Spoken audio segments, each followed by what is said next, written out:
All right, and welcome back to the forecast card. Unfortunately, we end up with a losing day after the final winning day that we had yesterday. But on paper, most of these games didn't really look too bad.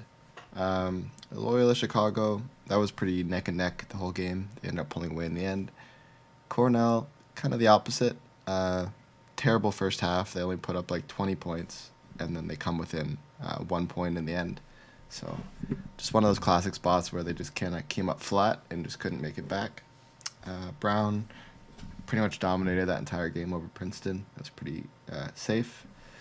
Siena, that came again, could have went either way. They were winning by I think 4 with like a minute left, and unfortunately, as always, the game kind of went against us in the end. Seems to happen more often than not.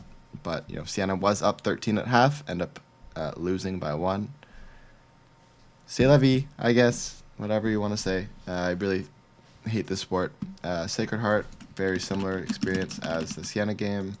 They were winning by 6 at half, end up giving 54 points up in the second half and losing the game by 9. So maybe first half is the strat. Maybe I need to start taking first half bets. I think we would have been 5-0 today. Had I taken first half bet. Sorry, 4-1. Cornell obviously they wouldn't have covered, but it is what it is. Pretty frustrating games, but we'll take a 2-3 day, I guess. Better than 1-4. All right, heading on to the first game, we have Washington heading on the road to Penn State. Now, Penn State really has not been good this year. They had a really good start, but they've definitely had a hiccup, a significant one where they've looked really bad lately. We're still getting Penn State at a pretty good price at home. I think this is a spot where they can figure out how to get back onto the win column. They've lost 10 of their last 11 games. Obviously, they played really, really tough competition. Both these teams have played really tough competition in their last 10 games. This is a tough conference. And clearly, these two are the two bottom feeders. And on paper, Washington technically has more wins than this Penn State does in the last 10 games, which is kind of sad to say. But now we're getting Penn State back at home. They've had a bunch of days to settle on the really embarrassing loss to USC, where they got crushed by 25 points. Washington State also got crushed, or Washington, but obviously that was a bit more of a reasonable loss to a pretty good Ohio State team. Now I fully understand why people would take Washington here. But I just think this Penn State team is too talented for how bad they've been playing. I get it. It's very possible Washington wins this game outright, but I'm not sure if I see it. My model has Penn State winning this game by 7.5. We're getting 2 numbers on them. I think I'm going to try to back Penn State here. Obviously, they haven't been incredible. But if you look at the matchup, I think they're going to find a lot of success this game. They're a team that shoots quite a lot of near basket shots. And that's where they're going to have a really big advantage against a Washington team that struggled to defend the paint all game. From 3, they don't really shoot threes that often, but again, this is not an elite Washington defense by any means. They're going to find a lot of success off steals. And on the other side, Washington, they're a pretty standard team. And they might find a little bit of success in this game. But I think Penn State being at home, they're still a more consistent team than this Washington team. And regression-wise, this Penn State team is due for some regression. They've been really bad, and now they've had 4+ days off. Compared to Washington, that's only had 3 days off. I think we're going to get them here in a good spot, especially after this pathetic performance lately. So with the tournament coming up in about a month, I think they lock in to have any sort of shot to make it there. So give me Penn State here at home, -5.5. All right, heading on to game number 2, we have Vermont head on the road against Maine. Now, I still think that Vermont is getting a lot of name recognition because of how good they have been in the past. But this current team really sucks. And when I say really sucks, I mean they really suck. They are a bottom 300 offense and barely a top 200 defense. And this is a Maine team that has played pretty well. Obviously, they played a really easy competition so far. But I think at home they're just going to be the better team. They're going to find a lot of success in their mid-range near basket shots. They're going to get a ton of points off steals against a Vermont team that's been turning the ball over a ton. On the other side, Vermont is a team that shoots a lot of threes. Again, they don't shoot anything well. The only shot they shoot well is the mid-range, and it's a shot they take almost the fewest of. And it's also the shot that Maine defends the best, ranked 56th in college basketball. So, yeah, I think we're getting a good spot here with Maine at home. Vermont, one of the slowest teams in college basketball. It's not going to get a lot of shots off, and when they do, they're not really falling lately. So, I find it really hard to back Vermont, especially on the road, especially against this Maine team that, if you look at their power ratings, has played much better at home. They have the 30th most impressive home advantage in college basketball. Meanwhile, Vermont drops about 40 rankings when they play on the road. So I think we're getting Maine in a really, really good spot here. A team that has been playing better compared to this Vermont team. Yes, you could argue they figured it out, but again, they beat two pretty bad teams, and they beat Maine, where Maine only put up 49 points. So we're getting Maine at home in a revenge spot where I do think they are the better team. And Vermont is coming off 2 pretty pathetic home wins against some pretty bad teams, Albany and New Hampshire. Whenever they have to step up, they kind of collapse. But, yeah, I think this is a perfect, again, this Maine team, they've won 8 of their last 9. They are a really hot team right now. And the only loss they have is against this Vermont team. And only putting up 49 points is pretty pathetic considering they've averaged over 70 all season. I think they're going to shoot much better at home, especially from deep, and I think they're going to cover this number. So give me Maine at home in the revenge spot. All right, heading on to game number 3, we have NIU and on the road to play Ball State. Now, NIU is one of those weird teams. Like, on paper, they're terrible, right? Like, they're a bottom 300 offense, bottom 300 defense. And this Ball State team, they've been, I wouldn't say they've been good, but they've definitely been much better than this NIU team has been this year. And NIU is a team that I pretty much would only back at home. I think they're significantly shittier at home, or on the road, rather. They're going to give a ton of offensive boards to this Ball State team. They're going to give a ton of free throws to this Ball State team. I think they're going to get a lot of free points in a game where both offenses are pretty mediocre. And I think the free points in these kind of positions is really valuable. Now, at home, Ball State, they haven't necessarily been a better team. They played worse at home. But the difference is that NIU has played so much worse on the road. They're almost a bottom 10 team in all of college basketball when they play on the road. They have a really significant home advantage. So when they're not playing at home, it's a pretty good time to fade them.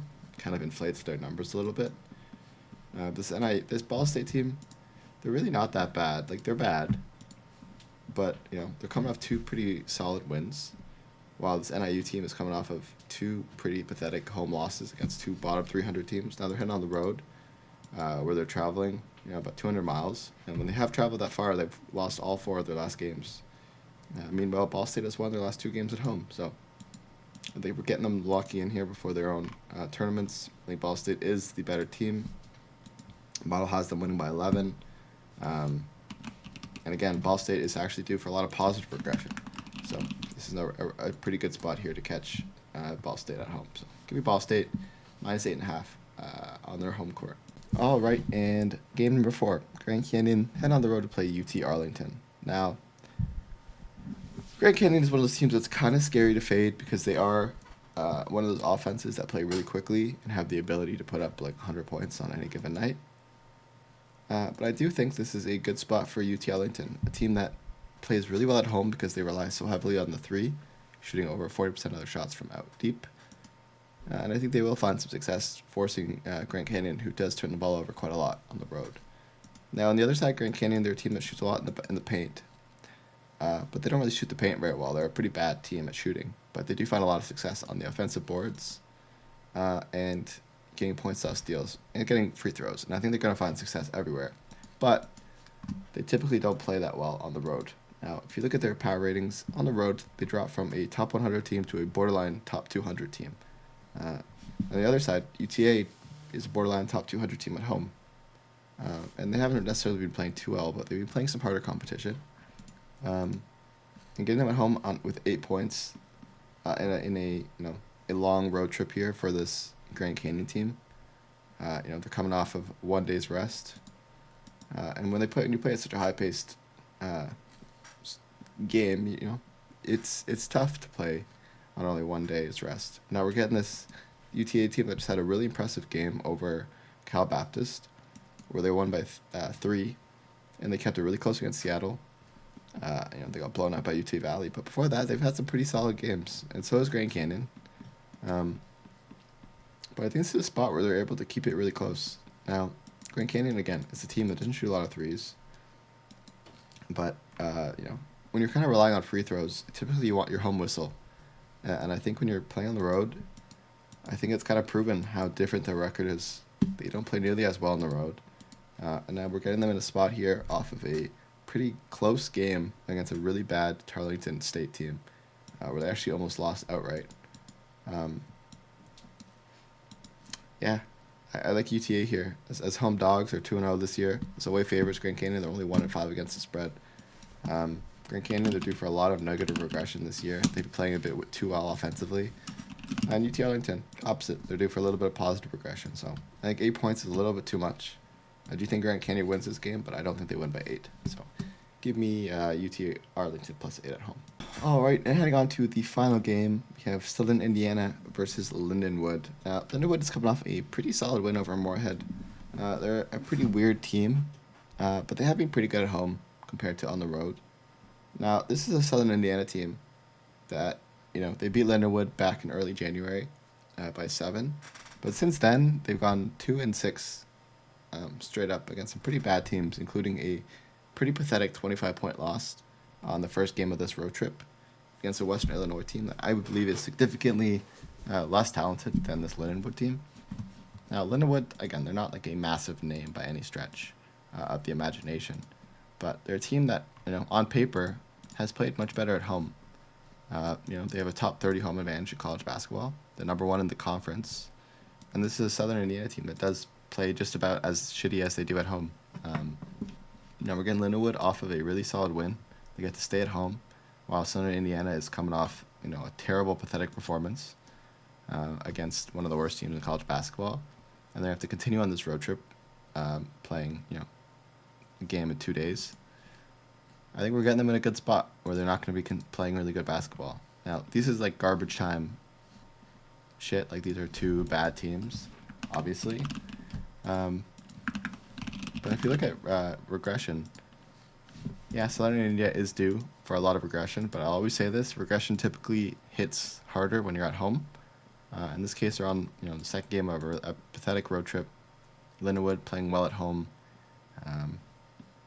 starting to improve a little bit. Now, they have rarely won 2 games in a row, but I think in this spot we're getting them in a revenge spot where they lost to they lost to Southern Indiana about a month ago. I think they're going to show up big for this game. We're only having to basically have them win outright. And I think this is a good spot based off of Southern Indiana's current form. So, Lindenwood at home as -2 home favorites. All right, so these are 4 games that my model liked, but I didn't necessarily like, just based off situations. So I may relook at these games in the morning. But St. Bonaventure, they're a team that has kind of been overinflated since their crazy hot streak to start the year. But they really haven't been playing up to their rank as of lately, while UMass has kind of been playing a little bit better than they should be. I do think St. Bonaventure has a chance to win this game, especially if they want to get back on track. But this is a UMass team that relies really heavily on free throws. And this is a Bonaventure team that does not foul very much. So I kind of like St. Bonaventure. I might actually end up taking this game, but we'll see. Game number 2, we have Duquesne on the road versus Dayton. Dayton has been playing better as of lately, and Duke has kind of been kind of shit. But I do think Duke's going to find a lot of success here from 3. But I do think I'm not really too confident because of how often that this Duke team does foul, especially considering how inconsistent both of these teams are. You really don't know what kind of team you're going to get. So I prefer not to fade Dayton at home. It's one of the harder places to play in the Atlantic 10. But on paper, I do think Duke can keep this game close enough to cover, but probably not going to bet it. Sam Houston, I bet them yesterday and they cashed, and that's kind of why I don't want to bet them today. Kennesaw State is coming off a pretty pathetic loss, so I'm not really that happy to bet them in this spot. Sam Houston, again, they're a team that shoots a lot of threes, but Kennesaw has a pretty good 3-point defense, and I'm not too confident that Sam Houston can win 2 games in a row in an upset position where I think they're playing a much better team. So, model does like Sam Houston wins game by 2. Might end up betting it, probably not. Maybe I'll look for a live bet at half if kind of stock comes out hot. But yeah, it's kind of I think the offense from Sam Houston is just a little bit too sweaty for me to bet them on such a big slate. Last game, Minnesota. Minnesota has been a good team as a road dog. I don't really think USC is that good. Like Minnesota is going to find a lot of success on the offensive boards. They're going to find a lot of success from the mid range, and I think that alone will allow them to keep it close. Like they're not a bad team by any stretch of the imagination. This Minnesota team. I don't know if I'm comfortable laying this many points with this, this USC team. The more I look at this game, I think I'm going to bet it. I think Minnesota can keep the game close. I'm looking a little bit into it, and it's like, it's a USC team that the only thing they defend well is the 3, and that's a shot that Minnesota historically does not take a lot of. They're a team that does not take a lot of 3s at all. It's one of their shots they don't take the fewest of. They take a lot of near basket shots mid-range, and those are 2 shots where they don't defend it too well. They're also a team that relies heavily on the offensive boards, and USC falls outside the top 300 on the offensive glass. So +8's a lot to give a Big Ten team here. Now, will USC hit their 3s? Maybe. But I think Minnesota is a better defensive team where it matters. And if USC's 3s aren't falling, then I think Minnesota can easily keep this game within the number. So, not going to make it official yet. You can check the Discord, but I think I might actually bet this +8 here on Minnesota, especially as they've been covering this number quite often. So, those are the 5 to 6 games I'm going to be betting for tomorrow. Might touch these other maybes, but we'll see. As always, I'll have another video out hopefully sometime tomorrow in the afternoon covering the 4:30 to midnight games. And I'm going to try to limit it to only 5 games from each slates, early and late. So thank you so much for watching, and I will see you guys tomorrow.